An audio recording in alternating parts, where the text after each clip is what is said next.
The CRTC says it's time for the big players to share. Bell, Rogers, TELUS, and in Saskatchewan, SaskTel all have to sell wholesale access to their already established wireless networks, with the intent of creating more competition for Canadians who pay some of the highest cell phone prices in the world.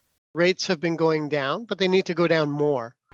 But today's decision doesn't guarantee that is going to happen. Who can buy access is limited to regional carriers that already have spectrum and networks of their own.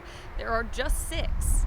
They've restricted the eligibility for such access to such an extent that it's not realistic to expect any sort of a sustainable type of competition. Critics are also taking issue with the price for the wholesale access. The CRTC didn't set one. The decision also rules out direct access for operators without existing infrastructure of their own. In theory, they could buy it off a regional carrier, which might open the door to... It's hard to believe that Mint Mobile has gone so long without an unlimited plan.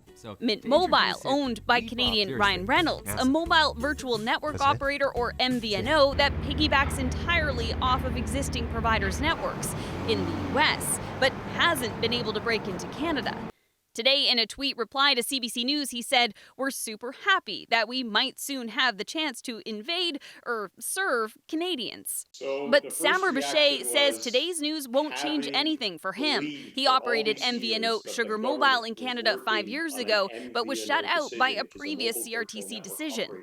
We are pretty much done in Canada. We're not interested in fighting or continuously trying to swim upstream, convincing government to do the right thing. We're just going to move south to the border. South of the border to the U.S., where there are already more than 100 MVNOs, and critics point out cheaper wireless options. Jacqueline Hansen, CBC News, Toronto.